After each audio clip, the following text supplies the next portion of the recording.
I need to pass the chair to our colleague Victor Dudarev, and he will be chairing the next session, Databases on Properties of Substances and Materials. Victor, you are ready? Yeah, I am. Thank you very much, Alexandra. And so should we make a small pause, or we could start right now? We start right now. Okay, thank you.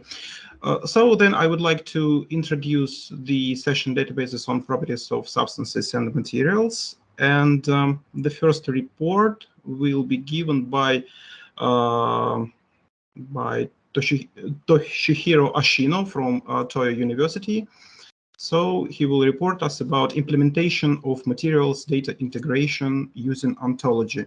Professor Ashino, could you deliver your presentation? Can you see me? Can you hear me? Yeah, we can hear you. Please share your screen. I will share my screen.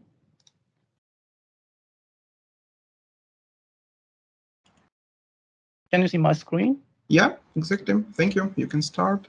Okay. Okay. Good evening, everyone.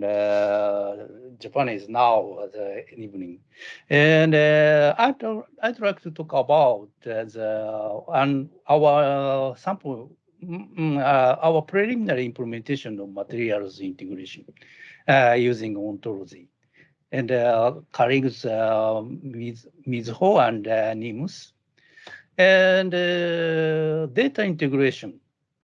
It required to the material design because we need the data, experimental data, evaluated data set, images. In these days, 3D microstructure can be measured directly. And knowledge definitions, rules, empirical equations, and or computer simulations have a very big role in these days for the material design. And in order to realize the materials, design the materials data, we need to integrate this kind of heterogeneous data resources in one materials data platform. And I'd like to explain about what is data integration. The data integration is to combine the heterogeneous data resources. And one of the way is ontology-based, called ontology-based data integration.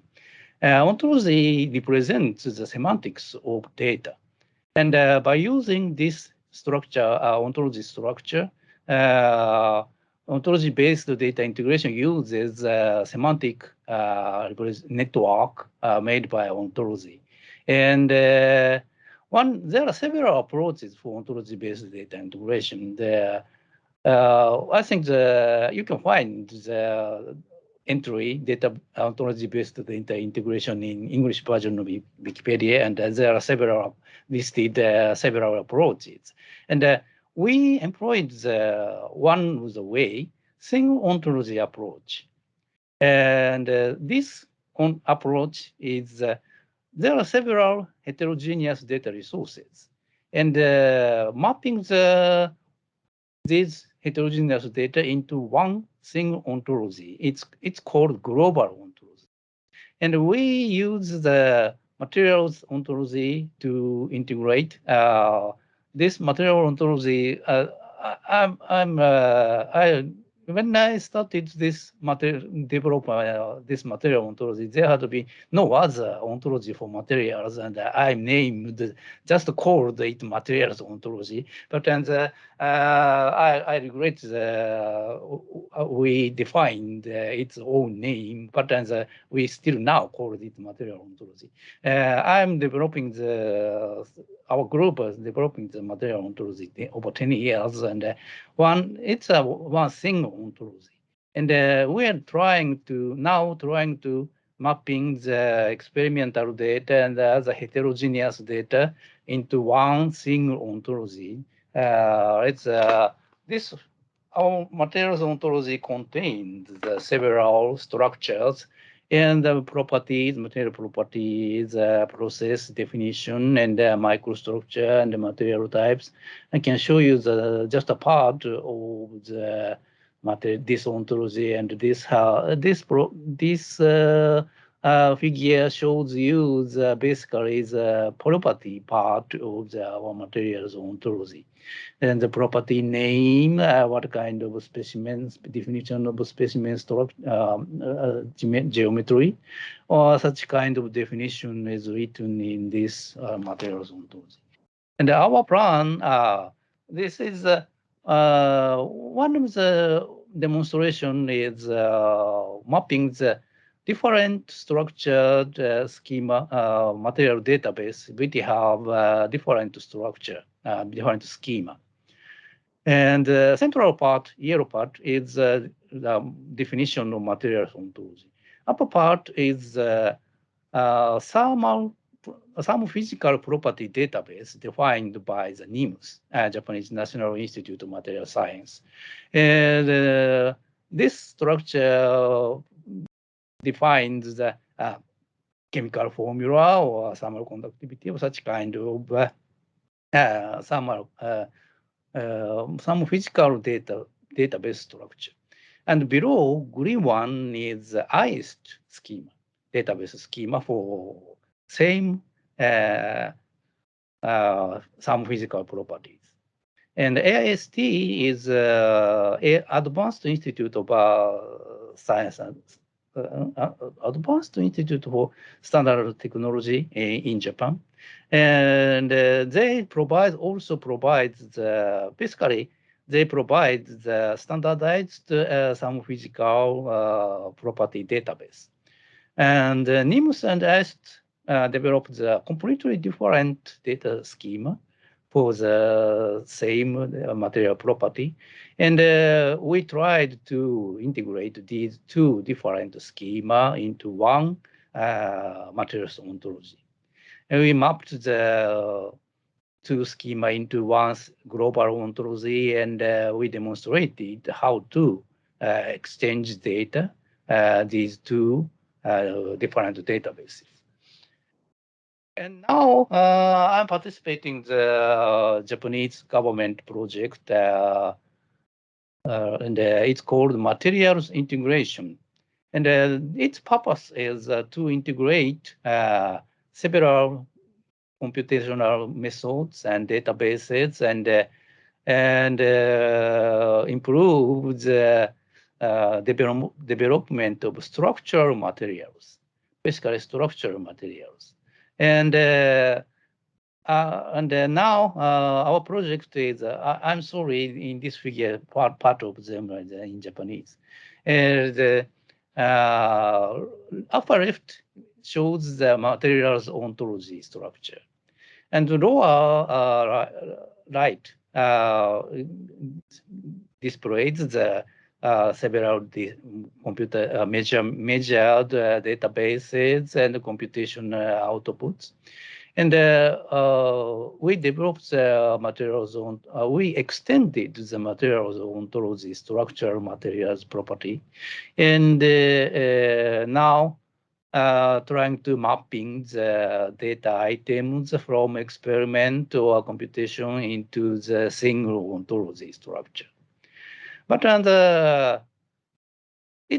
the mapping can be developed by hand, by human beings, but we couldn't find the standardized mapping method to the one single ontology. Ontology-based data integration is talked, and there is so many research into the ontology-based data integration, but we couldn't find the good implementation for such kind of data integration, and we developed this kind of implementation by using the semantic web technology. And our structure is 3 layers. Top layer is material ontology. It's a global ontology written in OWL basically OWL. In these days, many people using JSON LD or such kind of things, new definition, new language, but some people don't like OWL. But when we started the development of materials ontology, there had no standard JSON LD, and just one selection of ontology description language had been OWL. And the middle layer, it's a key part of this implementation, and it's written in as a resource description framework, RDF. It many times referred as a data structure in the semantic web, and we describe the metadata of data resources, heterogeneous data resources, data resource, data location, which database contains that data, or data schema, and the correspondence of data and class of ontology. And they are stored in the SPARQL endpoint, and which is a database management system for RDF data. And third layer is data resources layer. This layer is contains heterogeneous data resources. Now we are developing the XML structured database by using XML schema for the NIMS database. NIMS has a very rich data and very, very huge scale of the data resources. Basically, they are describing the data sheets by paper, and they are storing that. But now the digitization of these data sheets are undergoing, and we are developing the data XML data schema for that data sheets. And also, RDB or computational resources can be included in the data resources layer. The typical workflow is here, and front end displays the structure of material ontology. In this layer, people don't need to recognize heterogeneous data information resources, and users can select one concept in the materials ontology from material ontology, and front end will synthesize a SPARQL query for that, and it sends the SPARQL endpoint. SPARQL endpoint finds some data resources from the RDF description corresponds to the materials ontology class definition, and extract metadata, and front end will query the access seven different data resources. And it's a sample of the mapping of the material ontology and data resources. And upper left shows the materials ontology. This ontology structure contains the concept reduction of area. And this concept is contained by the tensile property and clip, also tensile property and clip property. And there's several RDF files that matches the reduction of area, and then in this case, two RDF file that matches the query for reduction of area. And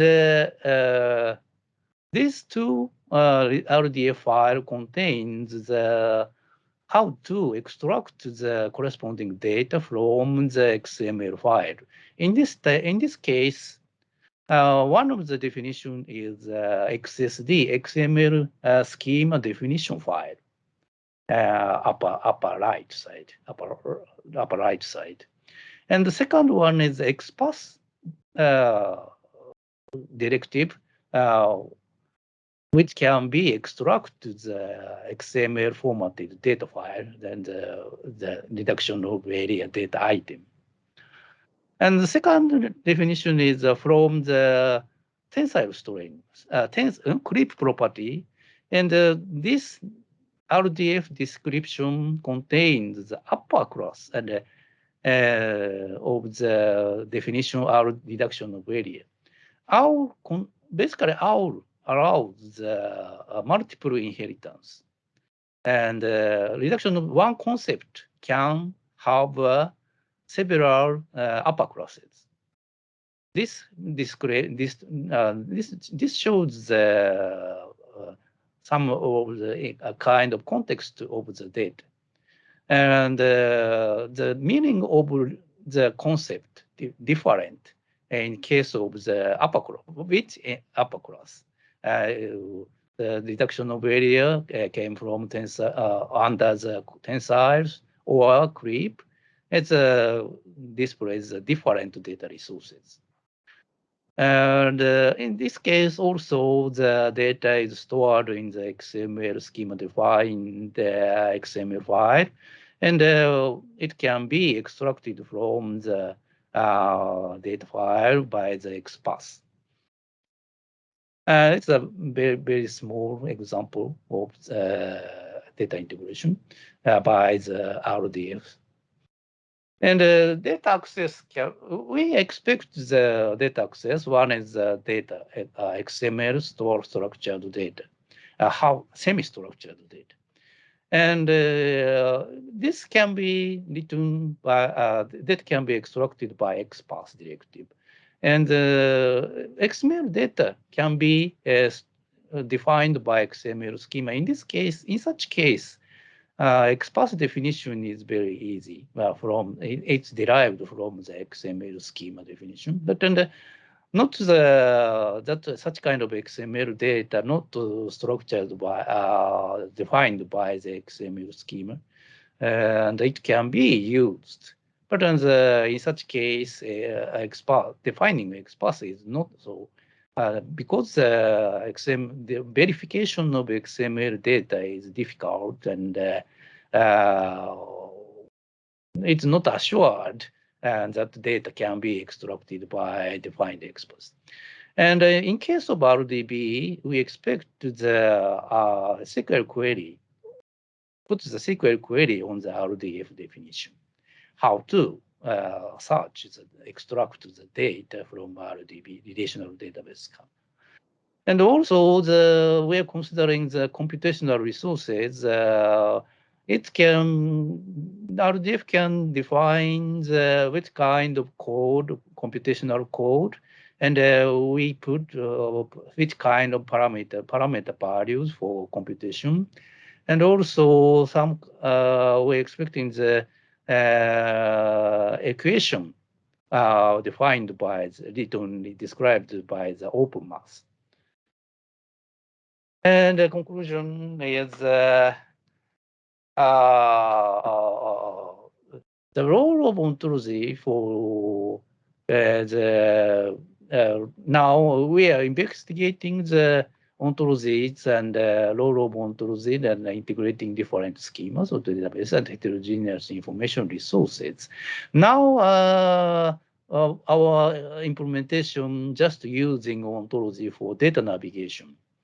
And because the ontology is structured, our ontology is structured by the conceptual network defined by the material researchers.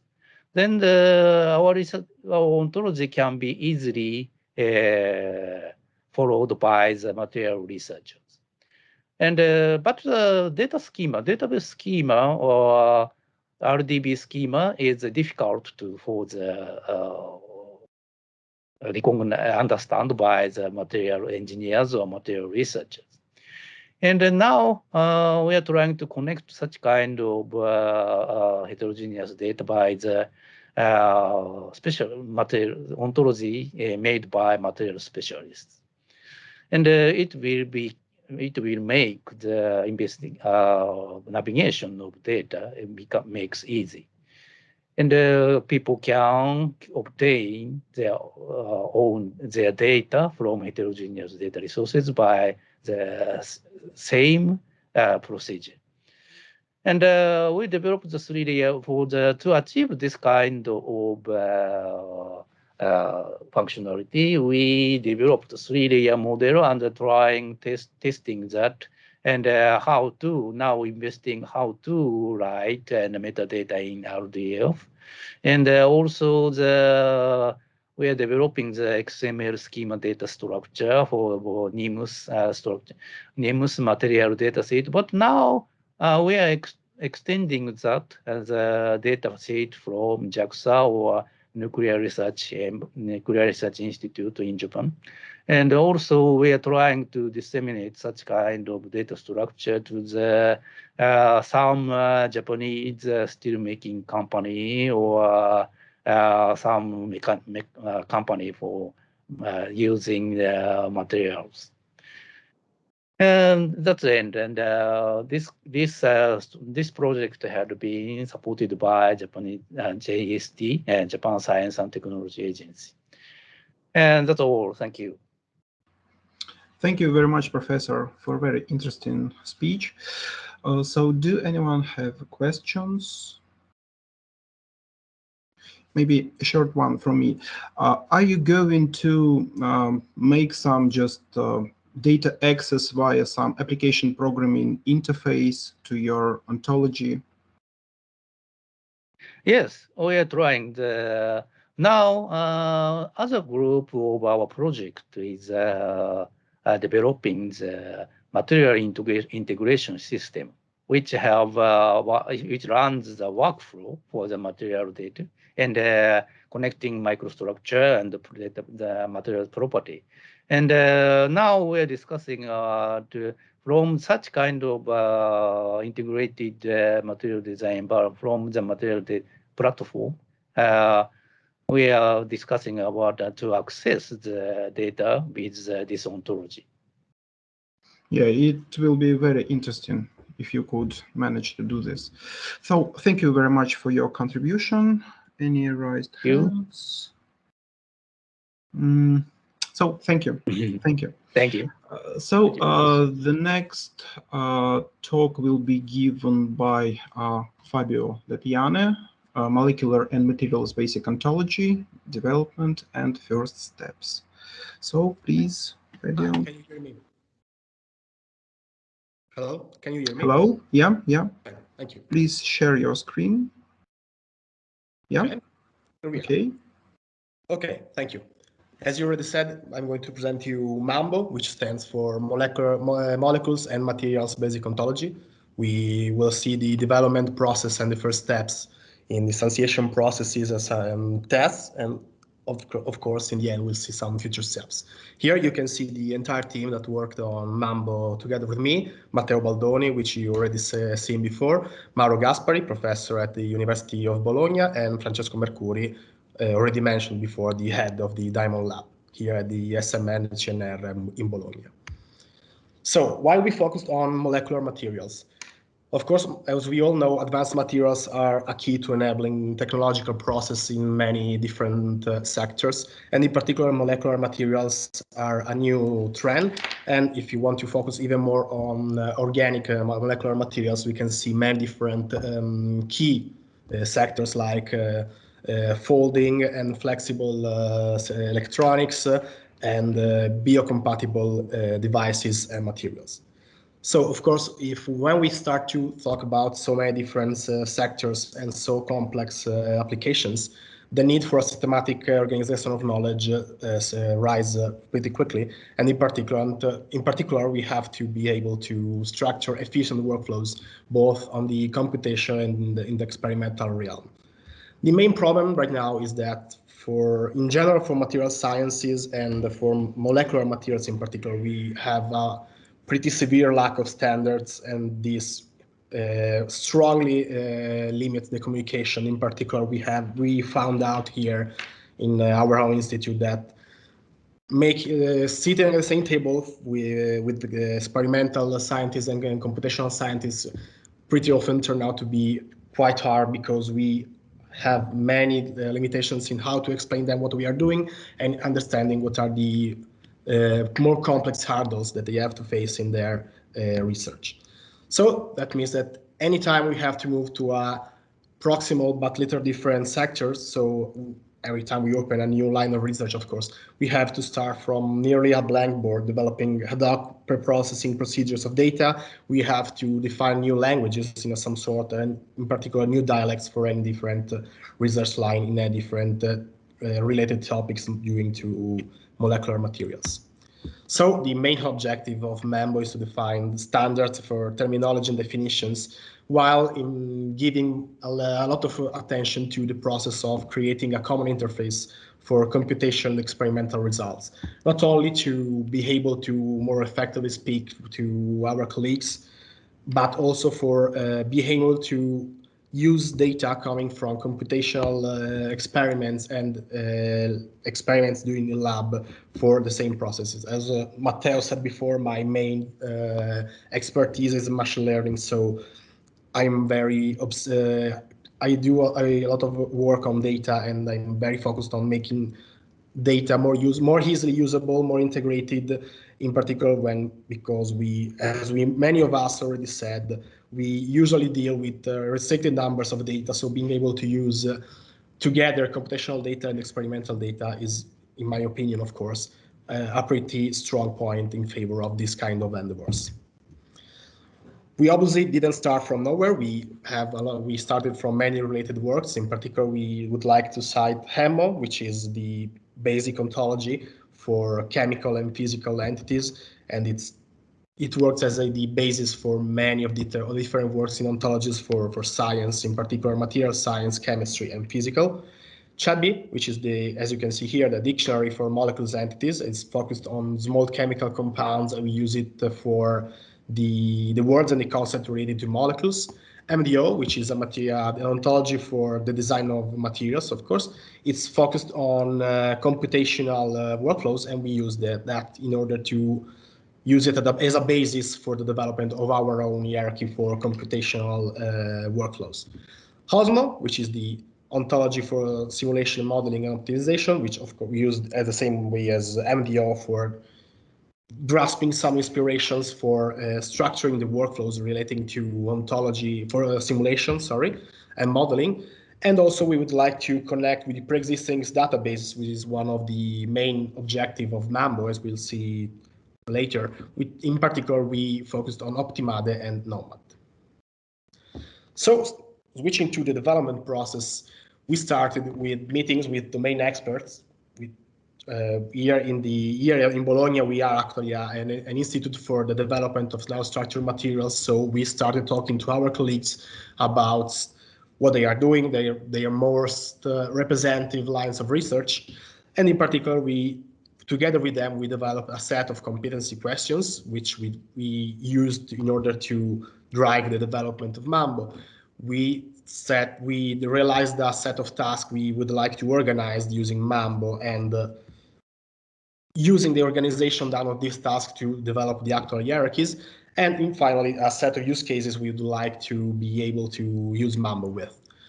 The peculiar nature of the development of this discipline of material science, and in particular for molecular materials and organic materials, led us to choose a problem-solving methods approach, because we would like to be able to represent very specific processes in order to be able to express them in the most accurate way, in the most linear way, without having to rely on ad hoc procedures by using actually established methods, of course, like problem-solving methods. The core concept, quite unoriginally, became the material, of course, and in particular, a material is defined by its structural characteristics, like the atom types, the position of the atom, etc., which actually came out to be a class itself, which is called the structure class. Its properties, they could be mechanical properties, electromagnetic properties, any kind of properties represented by the homonym class property.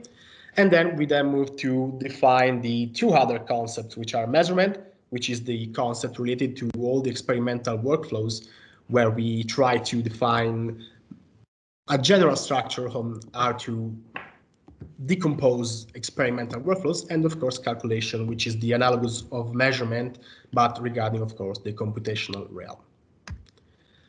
Moving to the actual deeper hierarchies of Mambo, as we can see here, the structured class has a pretty naive hierarchy, we can say, but the process that led to these hierarchies has been in the kind of less is more. We strive to do not have very deep hierarchies in order to avoid to introduce more complexity to an already complex realm.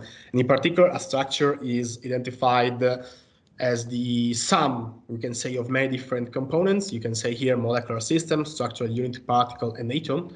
If we've done the job well, you can recognize these entities pretty easily. And the structure can have different subclasses. You can see two examples here. One is the crystal, which we mutated from MDO, and we actually using it in order to be more connected to MDO and proceeding in our integration with the MDO ontology, and molecular aggregate, which is our peculiar concept, we can say, and this is the actual focus of the entire work. In particular, we strive to organize the entire ontology in a very task-oriented way. This is not an ab initio ontology, we can say. We are using it in order to actually represent in a very pragmatical way actual workflows.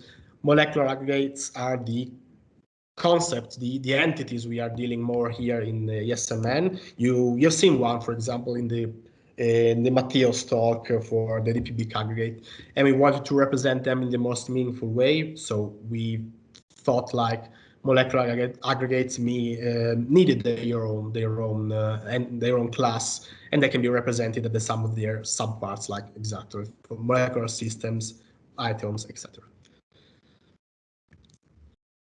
Moving on to probably the most crucial part of Mambo, which is the relations between measurement and calculation.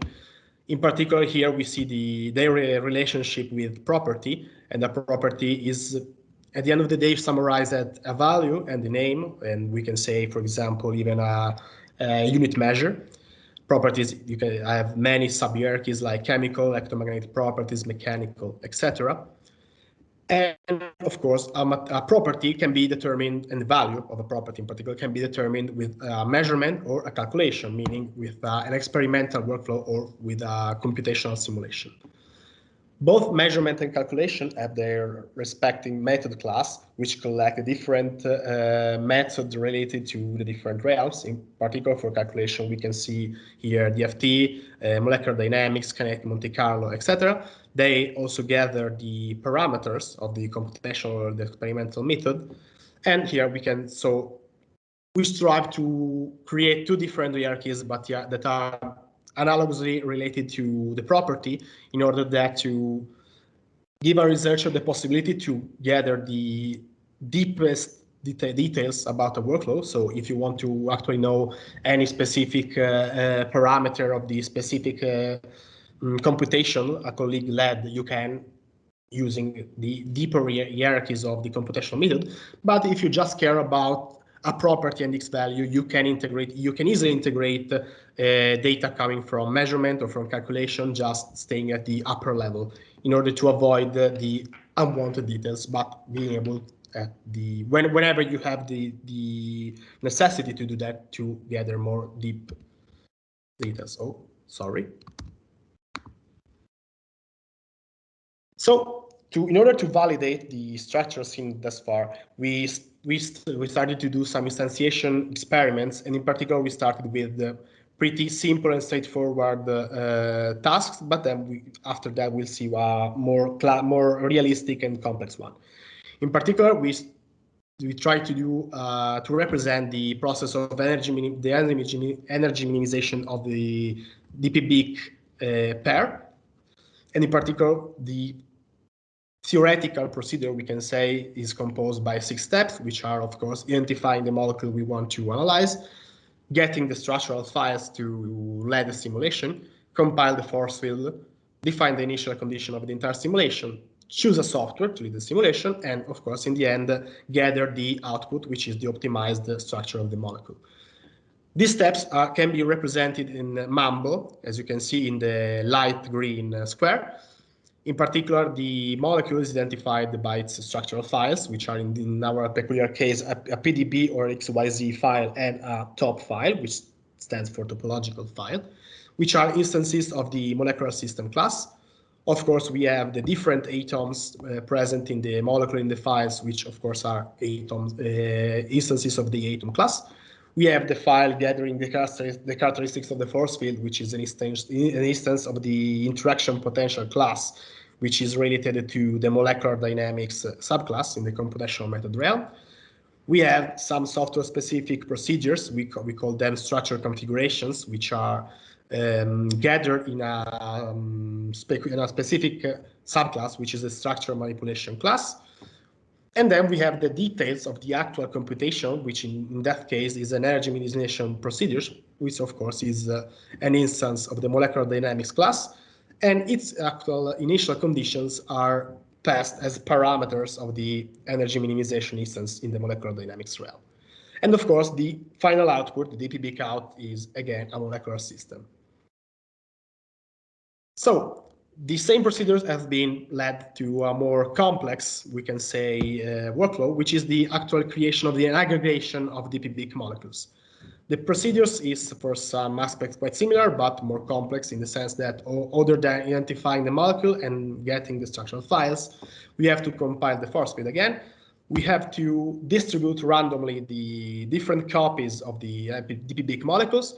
We have to define the conditions for the aggregations, again, which is a software, and then again, of course, we have a final output. These steps are presented again in the files for the molecules, which are molecular system. Again, the force field again is an interaction potential. Again, we have software-specific configurations, and then the two different steps, which means an MVT equilibration and NPT equilibrations, are two instances of the molecular dynamics class. And their respective initial conditions are, again, parameters of the class, and they're gathered differently in the different instances.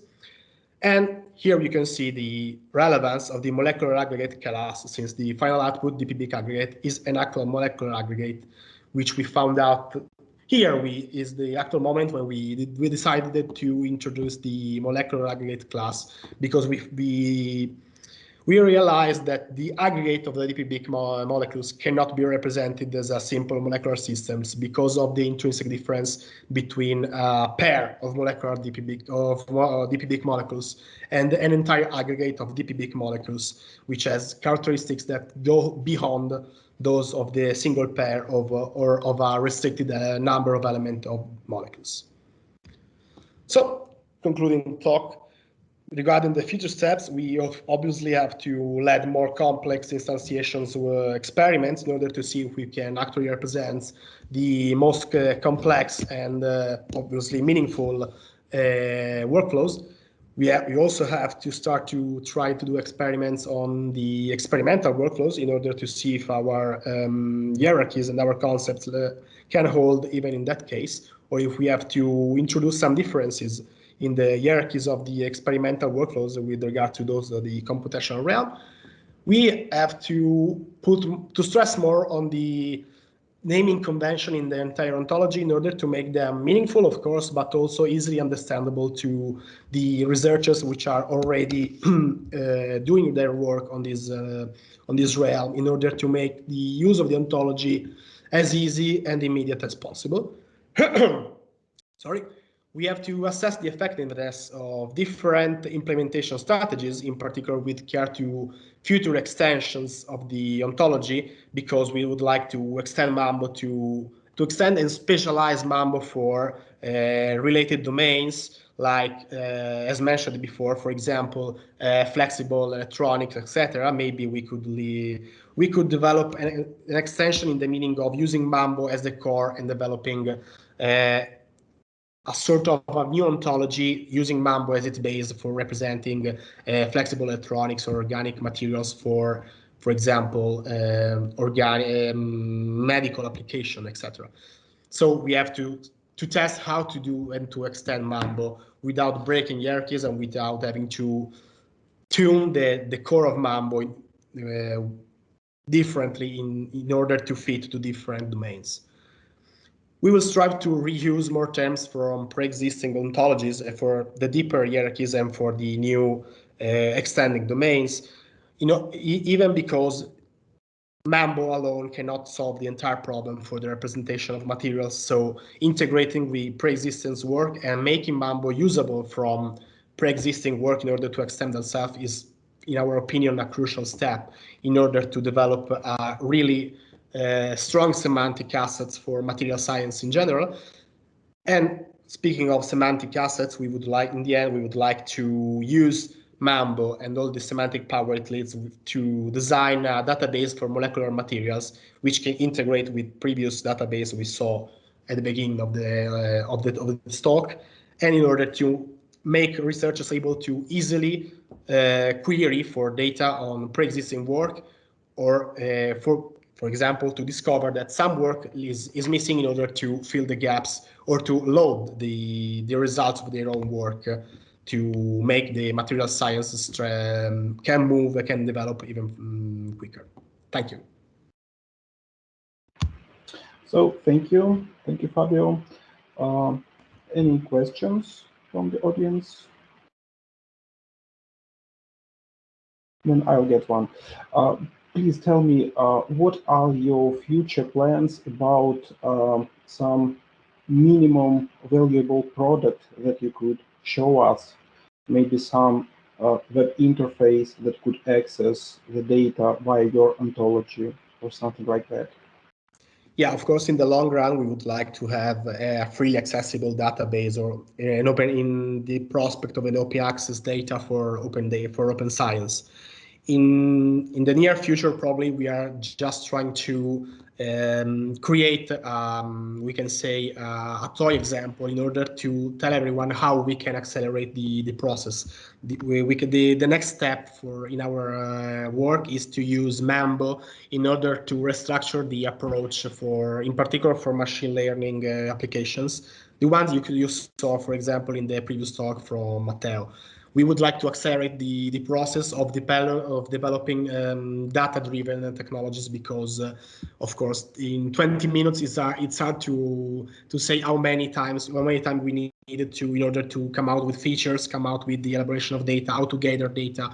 We would like to have a semantic assets that leads us to a more quick way to gather data and reuse them in the first step internally. Then obviously if when we move forward, we will try to make it more open and more general in order to give all the other researchers the ability to do the same. Okay, thank you very much. I wish you good luck and looking forward to update your GitHub repository. Thank you, Fabio. Thank you. Bye. Bye. So the next report will be given by Martin Thomas Horsch from High Performance Computing Center, Stuttgart. Interoperability and architecture requirements analysis and metadata standardization for a research data infrastructure in databases. So please, Martin, you are welcome. Many thanks. So actually, best regards from England. I am now affiliated with the University of Central Lancashire in Preston. However, I will be reporting on the National Research Data Infrastructure from Germany.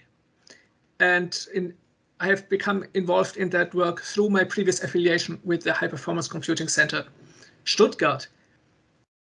The presentation and the manuscript are joint work with colleagues from Fraunhofer Focus in Berlin and Technical University Dortmund.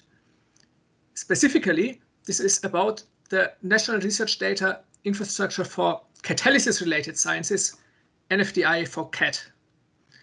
So when we talk about interoperability and architecture requirements, why am I focusing here on requirements? It's because the National Research Data Infrastructure is a long-term endeavor, and at present it is in its early stages, so appropriate stage for conducting requirements analysis. We can look at the problem at first from the international or European perspective. where many organizations have analyzed the situation, the requirements, but particularly EOSC, which can be seen as an umbrella for repositories and digital infrastructures from the European Union perspective. And here, the main document discussing the situation in interoperability is the EOSC interoperability framework, which mentions concrete needs and recommendations. And most, if not all of them, are directly related to semantic interoperability. And that one reason for that may be that federated data extraction, integration of diverse data, and so on have an increasing importance. And here you can see that the recommendations, they target better documentation, clear protocols, and generally good practice in research data management, most of which suggests ontology-driven engineering. Now, in the fields that deal with thermophysical properties, which includes material science and engineering, but is not limited to it, I would say that from Horizon 2020 and beyond in Horizon Europe, consistent policy has been in force that has generated a system of platforms that are meant to interoperate diverse platforms which have a series of names that correspond to the calls by which such platforms are funded, that are coordinated by, for example, the European Materials Modeling Council, EMMC, or the OntoCommons project, coordination and support actions that aim at supporting digitalization and interoperability in this field. And this is not restricted to European funded projects, but is supposed to include also national initiatives, such as the one that I will be reporting on. Specifically, materials modeling and also materials characterization.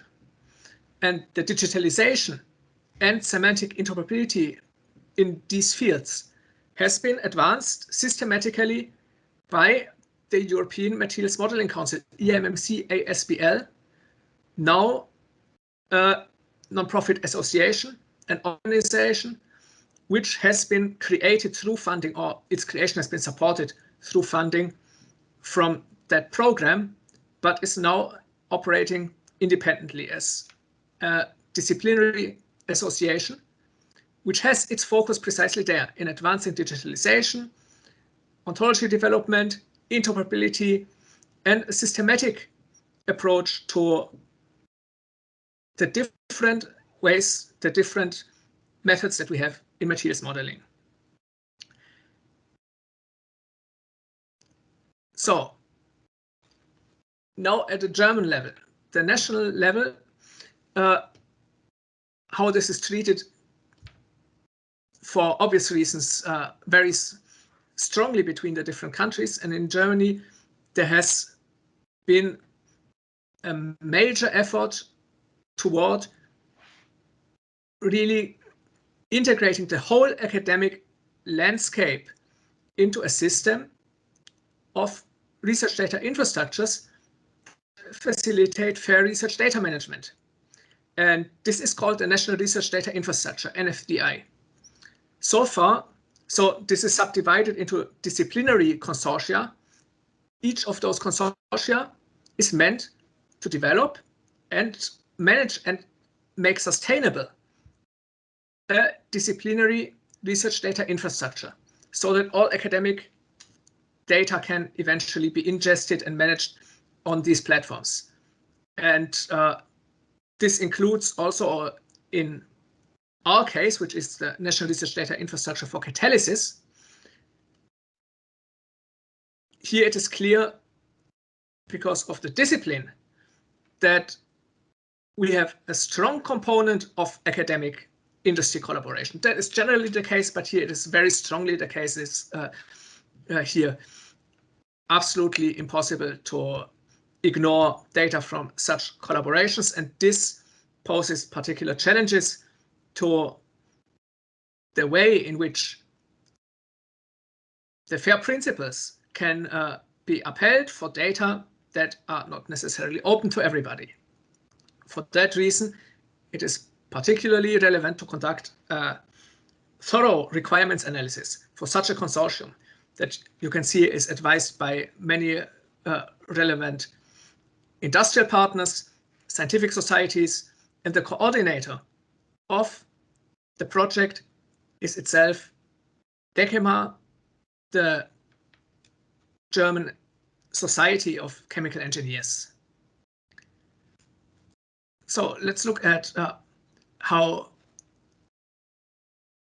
we would view the relevance of semantic interoperability in that context. The analysis of the consortium is that semantic interoperability and semantic artifacts are a key element in what is called a digital value chain. That would be the value chain applied to data. We have a variety of methods here. You would see a hierarchy, for example, in modeling and simulation. Certainly, our data are not limited to modeling and simulation at all. At least as importantly, they include experimental data.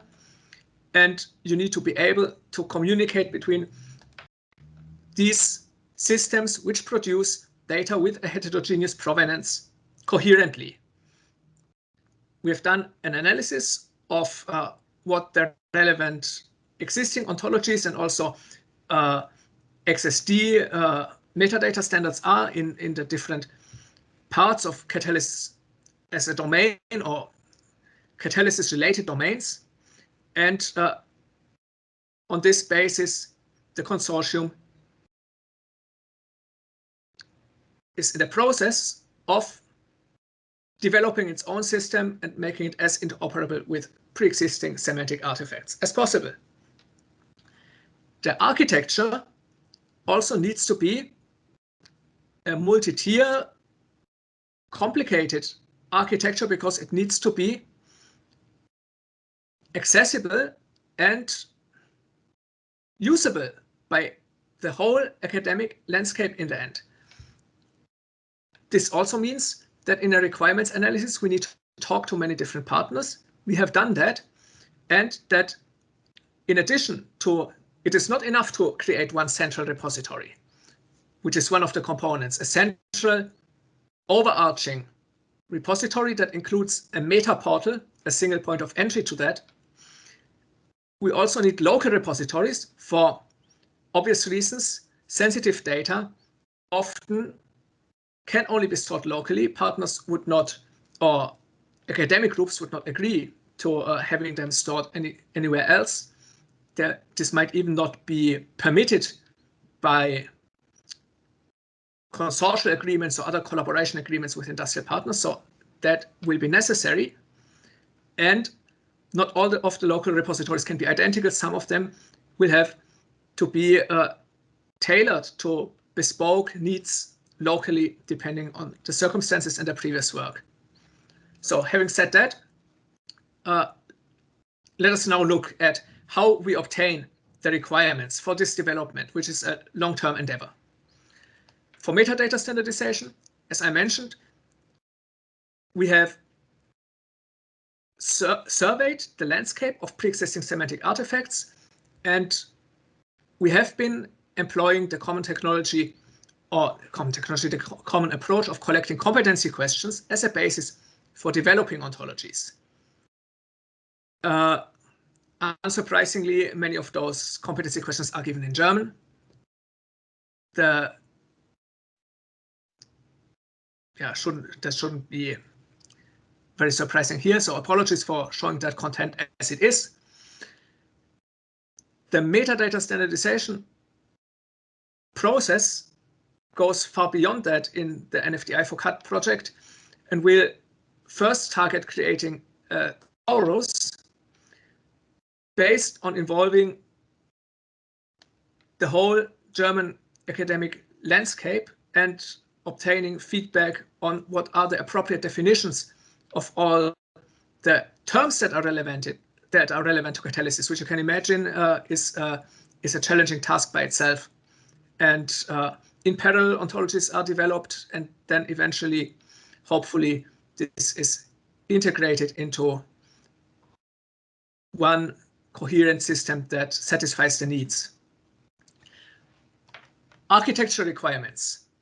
Here, we were employing agile requirements analysis, which means that the requirements are formulated as epics and user stories. This is a hierarchical approach where an epic or a user story would be formulated by such a triple of parts. It includes a role. The role is called a persona. Then the requirement, properly speaking, which is formulated in an actionable way as an activity. For example, I would like to employ my local knowledge base. I would like to do something. It must be actionable. And this points to a higher level objective. For the epic, in case of the lower level requirement, the user story, subordinate to an epic, points to that epic as its higher level aim or objective. The roles are grouped into personas, which are abstract representations of roles, and they are associated with the different architecture components. So we collected these requirements in that way. I will not show the list. It wouldn't be very interesting to go through the whole list, but independent of that, I'm also not allowed to do that. However, I can say a few words about how we collected the requirement.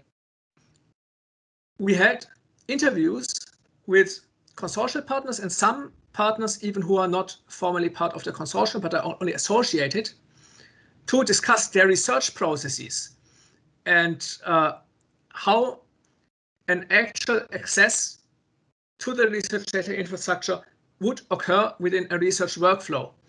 And what experiments or simulations are conducted, what the data are, we looked at samples and so on, for use cases that hopefully cover or come close to covering all that is relevant to academic research on catalysis. Here you see a few of them. Overall, I think we had 25 or so, or maybe 24. Variety of compounds, but not only this, also, and that is relatively important in this context, many of those groups already have their own data management solutions, which are in many cases not very sophisticated, can be just be a shared folder or something like this, but in some cases they are quite sophisticated and include data analysis components, for example. So that is what underlies the need for bespoke local repositories. Otherwise, it would make it impossible to reuse the pre-existing data or would create a huge overhead. So we need to be aware of that and the most important pre-existing solutions at least, and manage integration and or interoperability with such pre-existing solutions. The research workflows were also discussed from another point of view, and that is the characterization of research data provenance, which is an absolutely necessary part of data documentation and data management in line with the FAIR principles. You cannot reuse data properly if you don't keep track of how they were generated. So we looked at the research workflows and we analyzed them step by step. Input, output, precondition, postcondition, and what is the object of research. And this approach integrates particularly well into the overarching ontology paradigm established by the European Materials Modeling Council, which is also what Fabio just mentioned, the EMMO, the Elementary Multi-Perspective Material Ontology, which is based on Peircean semiotics. where a foundational element of the ontology is a cognitive process or a semiosis. You have an input, a sign, a referenced object, and a new sign, the interpretant, that is created as the outcome. So from that point of view, it makes sense to represent a research workflow which can be viewed as a kind of cognitive process as an arrangement consisting of such cognitive steps. Such cognitive steps may include a simulation. You have an input and an output for simulation, model generation, an experiment, but also information processing, combination of data into, for example, a set of data, and so on. We've demonstrated that it is absolutely possible to keep track of representative simulation workflows by considering use case from the VIP code project, which is in this case simulation of diffusion of a protective coating into material. However, this is not limited to simulation and specific simulations at all. This is a mid-level ontology under which we would situate domain ontologies for more specific descriptions of research data provenance. The individual steps can be described according to such a schema as you see here. You would have all the information that you would normally expect in such a context. Who is doing the cognitive step, for example, the simulation? What is the input? What is the output? What equipment is used? And what is the intention? What is the methodology? And so on. With this as a basis, we are looking now as a consortium into making this more specifically tailored to what we find in the catalysis-related sciences. That work is not done so far. We are only in the beginning, so I can only hope that this will lead to a successful outcome, and that the data that we have collected, the information that we've collected by all the interviews and all the forthcoming consultations with the stakeholders, that it will lead to a good outcome in the end. Many thanks. Thank you very much. Any questions to our speaker? So I hope that somewhere and somehow we will finally work out some common standards. But how do you think, when could we expect some proposals to standardize some ontologies from European Committee?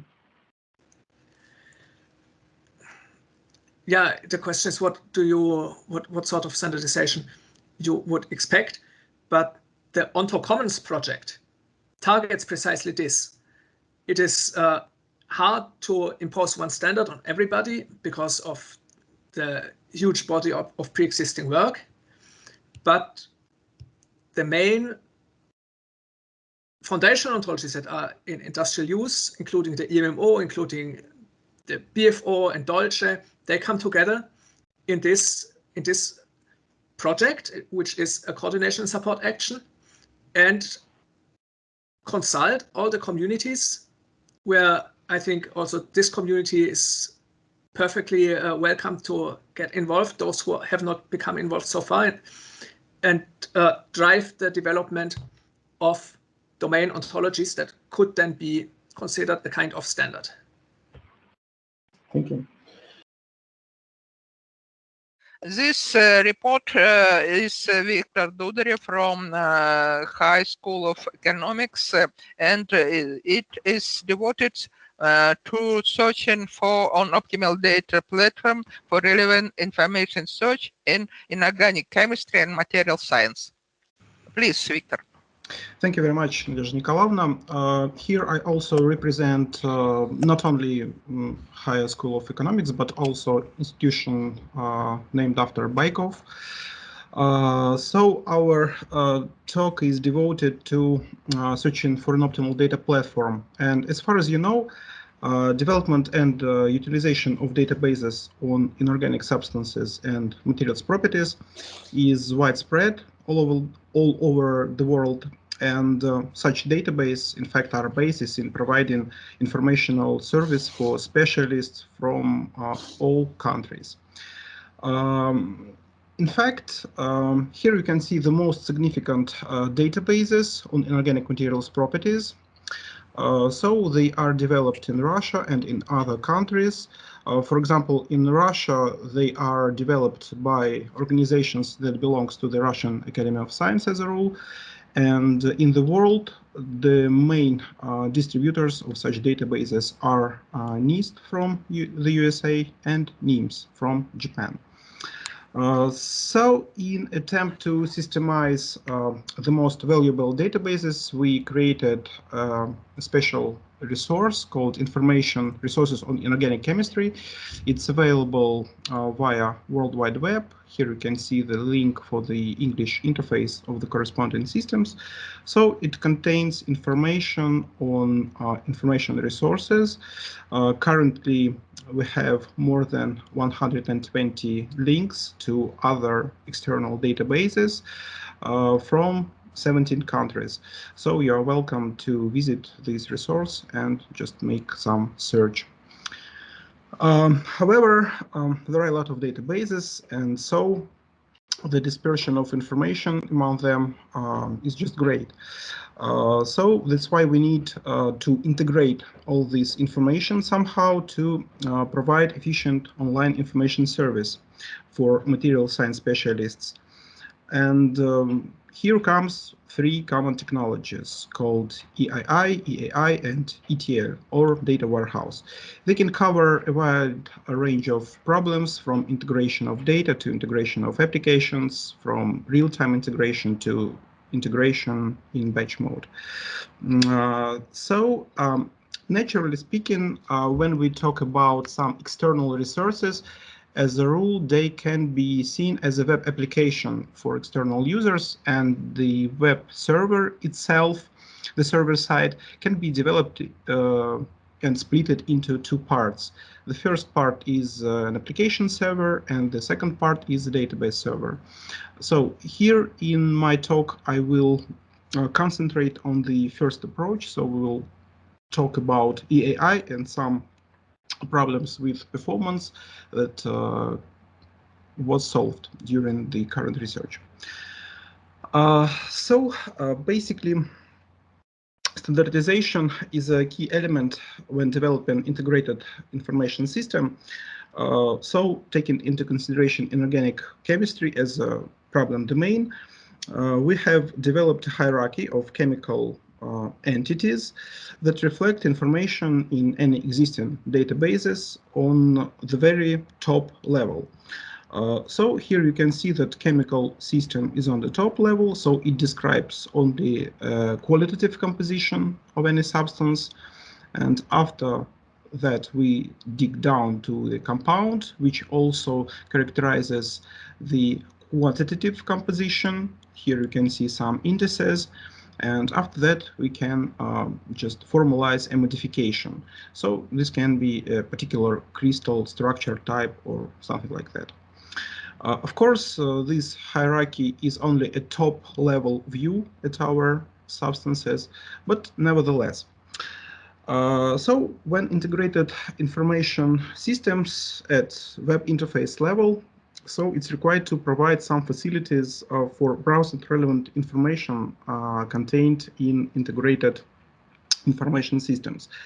Thus, we hardly need to have some data center that should know what information is contained in every integrated information system.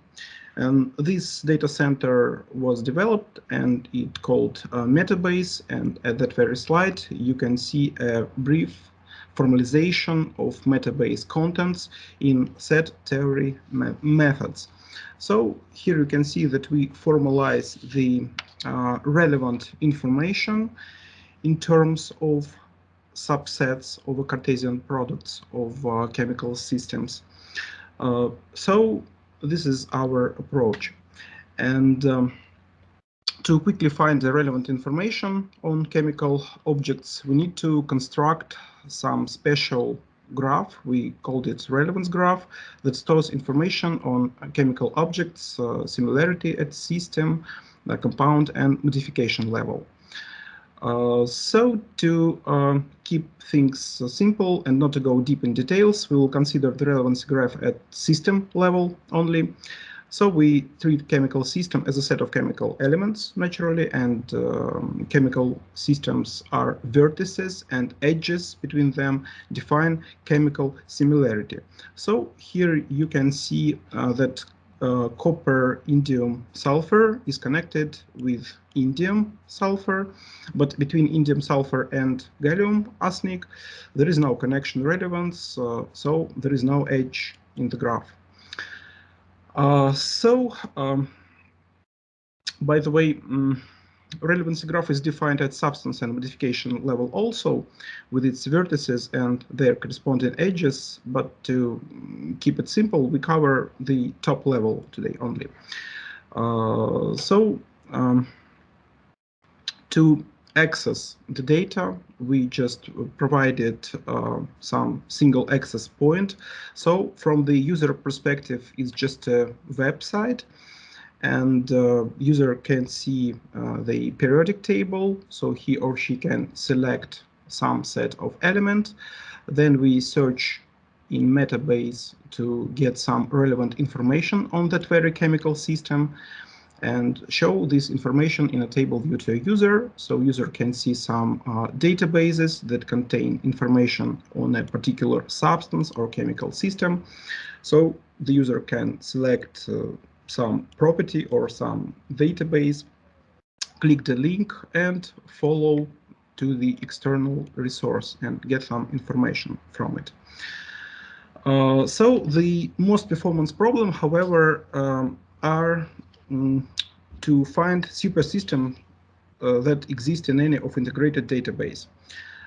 So for example, if we selected copper, we should see a set of super systems. For example, if we after that click and select chromium copper system, then we make a query to find all super systems. And after that, we, for example, can select one more element. So let it be silver and just follow this very system. So this part is quite a tricky because we've got a performance degradation when we perform some search on these very elements. So in attempts to solve the performance problem, we looked at a wide variety of popular database management systems. And by the way, currently our system takes advantage of Microsoft SQL Server. Of course, this is one of the most popular relational database management systems. But however, there are a lot of other types of database management systems, such as document, graph databases, and so on. And of course, when we try to choose the appropriate database management system, we should take into consideration the inner structure of our data. And in that very case, in our case, we saw that our data structure is a graph. So naturally, we just look through the graph database management systems available. So these are just screenshots from the dbengines.com website. And here we can see that the most popular database that takes advantage of graph model is Neo4j. And so we tried to just tailor the data for the Neo4j and measure some query execution speed in comparison with SQL Server and also in comparison with SQL Server graph, because in SQL Server there is a special subsystems that can operate with vertices and edges. Where we started. So we started in a situation where the time of the query was inappropriate. So, for example, here you can see that to find all super systems for hydrogen, so it took about 800 milliseconds, which of course is too slow for the user. When we implemented the same data structure but in graph form, we just within the same SQL Server could achieve a great improvements in performance. So this kind, the same kind of a query could be performed only in 30 milliseconds. So it was not bad. But after that, we looked at Neo4j database. And by the way, this very database just shocked us by its performance. Of course, it's not ACID, it doesn't support some transactions and so on, but to perform a search for relevant information, it was just great. So the same search query, here you can see a query written in Cypher. It is a special programming language to formulate queries to Neo4j database management systems. So this query just performed in 3 milliseconds. Which is great. So we have conducted a query execution time comparison on different database management systems and different chemical system length. So length is the number of distinct chemical elements within system. And here you can see minimum query execution time diagram. Of course, Neo4j and SQL Graph just outperform the classical relational SQL Server database greatly. This is a minimum time. Here you can see a maximum time of a query. So the overall picture is just the same. SQL Server is too slow at chemical systems with a length of 2 or 3 elements. But surprisingly, it's quite fast on the chemical systems with length of 4. So if we consider the average query execution time diagram, of course, here you can see that the Neo4j is just a champion and is the #1 database management systems. But also you could mention that query execution time in SQL Server depends on length. And to find the answer why the SQL Server is faster when the length is 4, we just search through the query plans of the query execution and discovered that the time depends on the number of chemical system it should search through.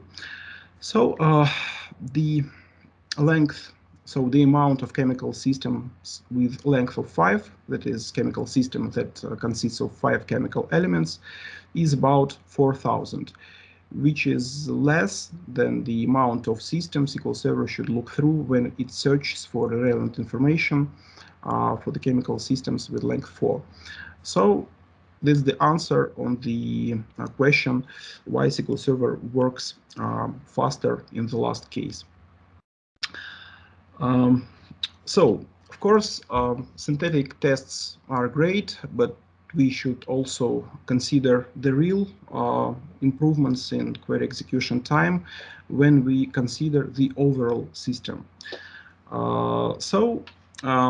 In a real web application world, because we've got a lot of factors such as network delays, which also affect application performance. So if we consider the worst case relevance graph in a relational database runs under old version of SQL Server 2008, then for a single element gallium, we've got quite a slow query that takes over 1 second to complete. And when we just transfer this database and take advantage of using string split function, the query execution time was appropriate. So it was about 400 milliseconds, but it's not enough fast as we wanted. So when we just re-implemented this very web interface on our pilot project, which is available at this very URL, graph.imdb.ru, so you can see that in spite of the query speed in Neo4j, so it only takes 3 milliseconds, we could see that the overall network delays still affect the performance. And here you can see that the query execution time to the AJAX is about 40 milliseconds, which is quite good. So here I just want you to mention that just a static image of a very small size is loaded in 16 milliseconds. So this is dynamic search for a database, so it's quite good. So to conclude, in the pilot version, we've got a performance that is 25 times faster than old SQL Server 2008 and 10 times faster than SQL Server 2019. So that these are the main results of our report. So we just compared the performance of 3 different database management systems to perform a search in a graph of relevant information, and Neo4j provided the best performance available for us. And so the future plans is to just make the GraphMDB route to RU2 production. So we think that it will increase the speed of work with the system, and we also plan to adjust slightly await coefficients in relevance graph to adopt relevance information assessments for different search cases. So I guess this is practically all. So if you have any questions, I would be glad to answer. Please, any questions? Victor, please explain once more. Sorry. Yeah. Кто? Да, у меня есть. Сергей, I do have questions, if I can. Yeah. Please, Sergey. Okay, so Victor, as we can see, so you achieved a huge acceleration while moving to the graph database, but actually your test queries, as I can see, are not so complicated. Yeah. So, but do you have in mind some more complicated analytical queries, taking quite a lot of time? And do you plan to compare the performance of the complicated analytical queries with SQL database versus graph database? Yeah, good question, but graph structure to perform relevant information search is quite simple. So we've got just vertices with chemical systems, chemical substances, and chemical modifications interconnected. So to tell you the truth, when we just search for relevant information, we search the nearest neighbors, because the nearest neighbors will have the less weight, and so they will be the most relevant. So queries in this particular subject domain are not so complex, as you mentioned. Maybe if we just adjust somehow coefficients, we will have some more complex picture, and of course, then we plan to just search through some complex analytical queries, I guess. But for this current research, it's not the case. But thank you very much for your question. Okay, thanks. Next questions. Thank you, Victor, for interesting talk. And the next report is a report of the large team from Karlsruhe Institute of Technology and another organization of the different countries. The reporter to as Joseph, and the talk is devoted to metadata scheme to support fire data and scanning electronic microscopy. Please, colleague. Yeah. Hello. Thank you for welcoming me. You are able to see my slides, right? Hello? Yes. Yes. Yes, Okay. Yeah. yes. Thank you. Okay. Yeah. Okay. Good afternoon, everyone. Welcome to my talk today on a metadata schema that we developed to support fair data in scanning electron microscopy. So as already introduced, so this is from a huge team of people covering around more than 6 institutions, as you see here. As part of these two particular frameworks, the MDMC Joint Lab of the Helmholtz, which stands for Integrated Model and Data-Driven Materials Characterization, then the NFFA Europe pilot. So as you can see, we have combined the forces of more than around 15 material science researchers to finally arrive at the schema that we developed for scanning electron microscopy. Now, let me show you one of the problems that we face in material science characterization, so which is correlative characterization. So for one particular result, you have to do multiple measurements, multiple different processing techniques to arrive at the final analysis. So here you see a scanning transmission electron microscope image of an iron rhodium alloy, and you can see that there are portions of different color which show okay things of different nature. And if you zoom in here and want to get a high resolution image, then you take a high resolution transmission electron microscope image. As you can see, there are some precipitates in this alloy here, and if you take the fast Fourier transform of this area with the precipitates and the area without, you can see that the Fourier transforms are different, which points to the different natures of magnetization of the precipitate and the surrounding alloy. So to arrive at this final results, we had to like combine the position coordinates from these multiple measurements, and also we need to also understand what kind of measurement parameters were used at each step. And for example, for the fast Fourier transform for this processing, there were some set parameters which were used. So in order to arrive at a final result, we need to know at each and every step what all parameters were used. And finally, to get an idea of our result, how the entire workflow continued from the sample to the result, this also needs to be well documented.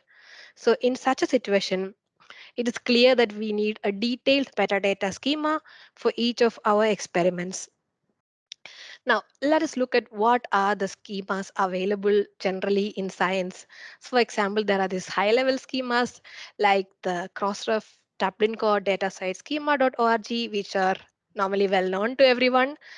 But as you already know, these schemas are used for describing data or the interrelations between them, like what data sites, what data, such stuff. And then there are certain other schemas which are used for workflows or just to describe instruments. They are quite domain specific. They are good because they actually show the entire workflow.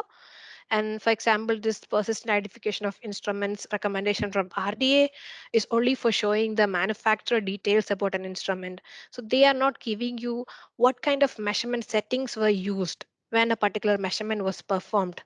Then if you look particularly into material science, into electron microscopy, we have these kind of schemas here like the Empire schema or the Nanomind schema, which are particularly for polymer nanocomposites of electron microscopy. But the focus is more on how each pixel is representing the material than on how the experiment was or how the measurement was performed. Then we have schemas like the MathML or the Nexus, which are really good with extensive material descriptions. Nexus is really praiseworthy because the Nexus application definitions give you exactly what you need, which is how the experiment was performed, how the measurement parameters were used during the measurement.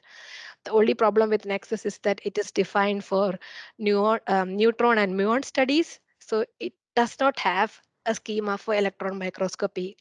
So we got to work and then developed a schema for electron microscopy.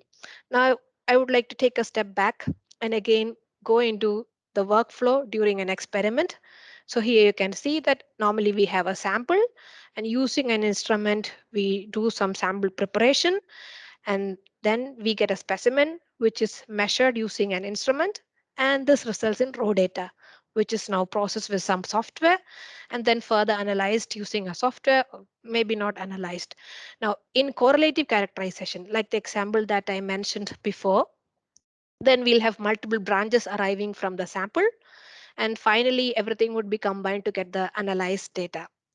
So as you can see, there are different parameters used at each of these green blocks, which we need to know if the entire workflow has to be documented, and also if we need to repeat our results, which are very important for scientific believability, as you all know. So we would like to focus on this particular area about the measurement, especially in electron microscopy, because such schemas do not exist, such extensive schemas do not exist. So we take scanning electron microscopy as the simplest form of electron microscopy and developed a schema for this particular kind of measurements. Now let me introduce to you the schema that we developed. So this is the structure of our schema. So it has a root element which is called entry, which is similar to the thing element in schema.org or the NX entry in Nexus. And then it's divided into these kind of groups called user, instrument, sample. So user can be used for saving the information about the person who performed the experiment, and with sample then you can link into the details of the sample or the material description of the sample, or even to give the properties of the crystallographic properties of the material. And then the instrument in our case, so in case of scanning electron microscopy, is a scanning electron microscope, which has then an electron beam source, a stage, then settings for the imaging, then detectors. And then we have also provided some optional blocks based on the configuration of the system. So there could be scanning electron microscope which have an additional focused ion beam source, and some do not have it. So depending on whether this is needed or not based on the used configuration, these are optional. So for example, some microscopes have two detectors and then signals are mixed to get the image. In that case, then you can use both detectors, or one detector is then mandatory for sure. So as you can see, this is how the schema looks like in a structure. And I would like to just focus on this particular area where we speak of the e-beam source and stage, because I would like to show you how we implemented it as an XML schema definition using a real image. So I would be showing only you a snippet of this portion. So as you can see, we implemented this in GitHub, and this is with a CC0 license, so freely available for all for reuse, because interoperability is like really close to our heart, and we are very welcome to feedback and further improvement. And the link is here below. You can access it from the slides. And here you see the image that I was speaking about, which is a scanning electron microscope image of an iron molybdenum oxide pellet. So as you can see, for all images, like electron microscope images, the footer has some information about some metadata associated with the measurement. And here you can see that on the right side, we have some machine readable format data, which we extracted from this image based on the schema definition that we made for scanning electron microscopy. So just to get a taste of the mapping, you can see, for example, the acceleration voltage is here 5 kilovolt, as you can see. Also in machine readable format on the snippet on the right side, the working distance is then 5.1 millimeter. And then you also have parameters like the chamber pressure, which are not normally documented under the footer of an image, which would actually be important if you are doing experiments like environmental SEM, where the experiments are not performed in vacuum. So the schema is really thought of, done meticulously, around 1,500 lines, but this is very down to earth, I would say, and for people who are using SEM, made from the feedback of more than 15 researchers, and still open for more corrections. And Now, if I also like to show how we describe physical quantities in our schema. So for example, let's look at this parameter, which is the working distance here. And so this is the distance. Now in our schema, this is how we describe a distance. So distance has, so for or any other physical quantity, it has a value and a unit, which are compulsory to have. Then there are these three optional blocks, which stand for qualifier, uncertainty, and nodes. So qualifier is something like a maximum, minimum, or average to show that this value is a particular maximum, minimum, something like that. And then for uncertainty, you can show whether it's absolute or relative, and then give the value of the uncertainty. And then additionally, if you want to write extra nodes based on this value, you have the option. Now, as regarding to you for units, then what we do is we give a controlled list of the normal kind of units that are used in electron microscopy. And then for the user, this is good because they know, okay, what could be done. And for data validation also, this is good because we know, okay, these are the parameters that are expected. So this is how we go into details into the schema. And I also say that we've doing this in harmony with other existing initiatives. For example, for like the MatML, they use the same kind of format for describing physical quantities. So this is how we try to make our schema more interoperable. And as you can see, the advantages of the schema are like, it's modular and adaptable. As you saw, we have these modules, and based on the current configuration of our measurement of a experiment system, we can adapt it. And as you saw, so a thorough documentation, if possible, of all the kind of measurement settings that were used for this measurement. For example, a person who is coming, for a new PhD student who is coming, then they know, okay, what are the things that need to be done to get an image like this using the settings. So this is the level of detail that we went through. And then, as you can see, the schema is easy to use because of the option of control list. Even though it is extensive and meticulous, we have limited the number of mandatory fields so that it won't be irritating for a user to enter each and every value. Just what they need to enter. And in that case, then we ensure that all the data that is needed is saved. And then if the question arises how to use such a schema, as we also heard during the previous sessions of electronic lab notebooks. So if an electronic lab notebook is adapting the schema, then it's very easy because we have this control list and stuff which really help people to just select from a drop-down menu or something, and then it's easier for the user than to implement the schema. Or in the worst case scenario, if you do not even have an electronic lab notebook, you could even use a simple spreadsheet with the necessary parameters and enter your required details so that they could be then made repeatable. And as I explained to you, our schema bridges the gap between high-level schemas and low-level ontologies. By high-level schemas, I mean schemas which are used for only describing the data and the interrelations between data. By low-level ontologies, I mean schemas, ontologies which go into the details of the crystallographic properties and stuff. We focus on the middle layer, which is how the measurements are performed.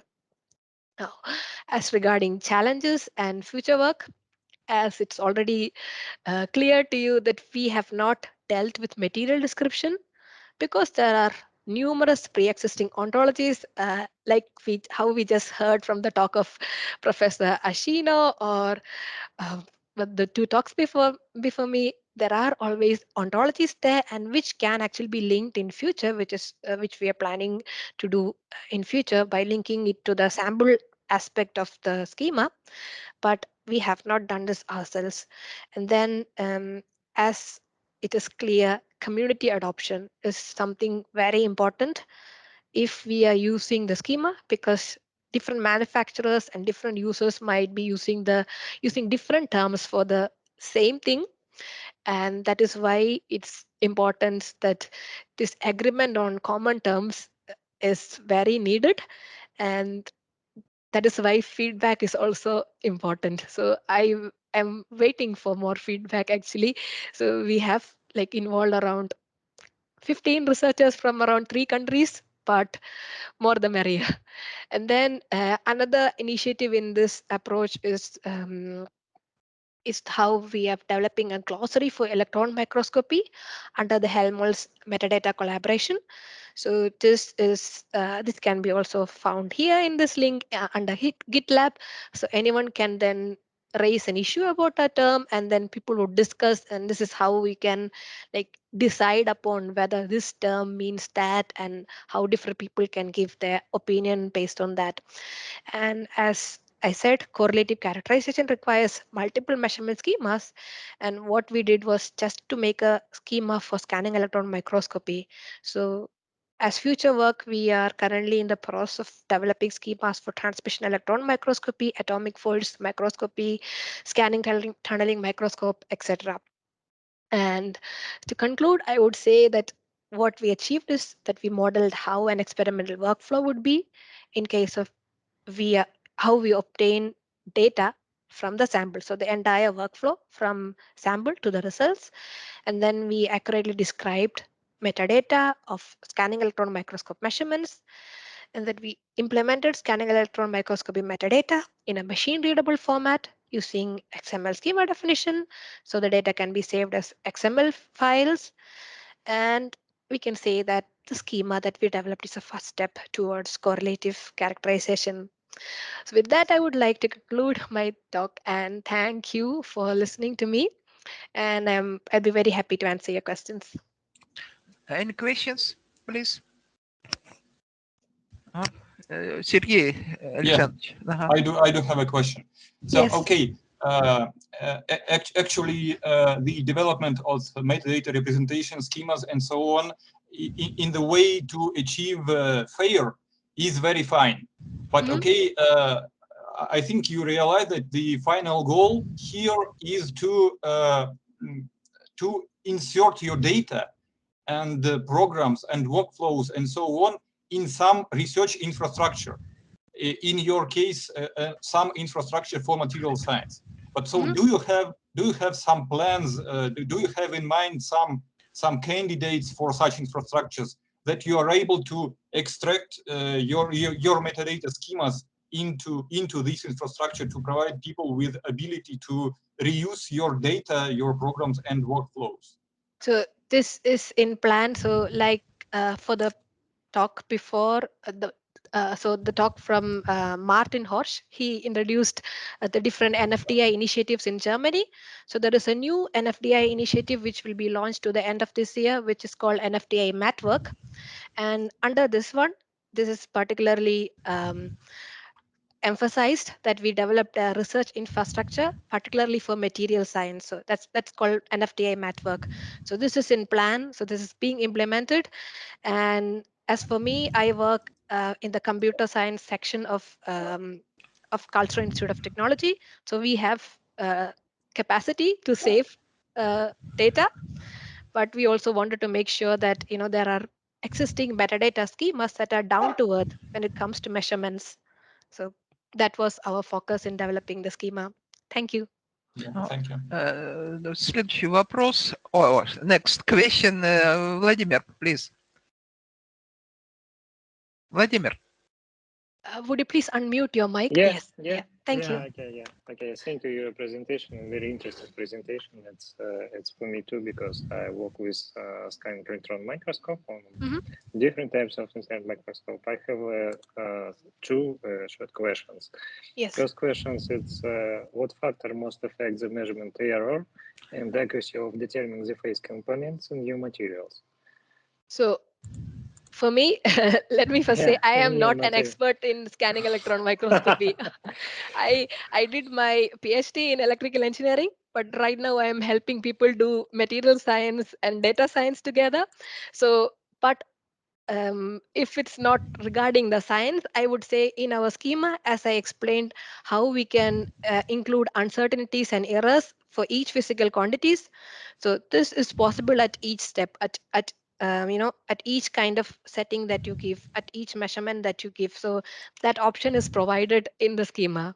So As regarding, the scientific details, I'm sorry, I cannot answer because that's not my expertise. Thank you. If your second question is something, I can answer, I'll be happy to answer that also.